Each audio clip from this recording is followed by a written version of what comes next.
વધુ સમાચારો જોઈએ। અમદાવાદમાં રવિવારે વર્લ્ડ ઇન્ટેલેક્ચ્યુઅલ પ્રોપર્ટી રાઇટ્સ દિવસની ઉજવણી કરવામાં આવી હતી।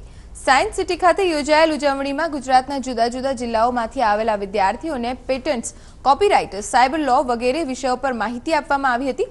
નોંધનીય છે કે 1970 થી દર વર્ષે 26 એપ્રિલના દિવસને વર્લ્ડ આઈપી દિવસ તરીકે ઉજવવામાં આવે છે। વિશ્વમાં નવા સંશોધનો થતા રહે છે જે માનવ જીવન માટે ખૂબ ઉપયોગી સાબિત થતા હોય છે, પરંતુ આ સંશોધનોના પેટન્ટ્સ ન કરાવવાથી સંશોધન કરનારાઓ સાથે અન્યાય થતો હોય છે। આ અંગે લોકોમાં જાગૃતિ લાવવા માટે ઇન્ટેલેક્ચ્યુઅલ દિવસની ઉજવણી કરવામાં આવે છે। આવી પરિસ્થિતિનો ભોગ મોટાભાગે ભારતના લોકોને બનવું પડે છે। ભારતના નાગરિકોનો આઈક્યુ દુનિયાના ઘણા દેશોની નાગરિકોની સરખામણીમાં ઊંચો છે। અહીં નવી શોધો થાય છે, પરંતુ પેટન્ટ કરાવવામાં ઉદાસીનતાના પગલે અન્ય દેશો ફાયદો ઉઠાવી જાય છે। પ્રોપર્ટી એ ફક્ત આઇન્સ્ટાઈનની મોનોપોલી નથી, પરંતુ આપણે દરરોજના જીવનમાં પણ આપણે કંઈ ને કંઈ સંશોધન કરતા હોઈએ છીએ।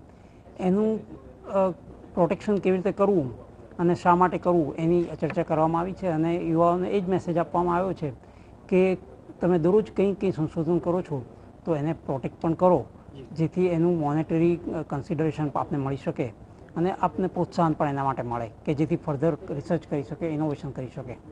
કે આજે આપણો ઇન્ડિયા છે, આમ તો ઘણો નોલેજ છે, એમાં ઘણી જે નોલેજથી એ લોકો ઘણા આઈડિયાઝ પણ આવે છે ને લગભગ જેટલા પણ સિદ્ધાંતો આજ સુધી શોધાયા છે તેનો પાયો લગભગ ઇન્ડિયામાં જ હતો, પરંતુ આપણા ઇન્ડિયાના લોકો આજની જનરેશન પ્રમાણે ઘણા પાછળ રહી ગયા છે અને જે પણ નવા આઈડિયા કે વિચાર આવે છે તે લોકો સુધી નોર્મલી પહોંચાડી દે છે। એ લોકોને નોલેજ નથી કે પેટન્ટ પણ કોઈ વસ્તુ છે। પેટન્ટ કરાવી, આંતરરાષ્ટ્રીય સ્તરે આ પેટન્ટ કરાવી લઈએ તો આપણને ઘણો ફાયદો થાય ને આપણા દેશની જે આવક છે એમાં પણ ઘણો સુધાર થઈ શકે।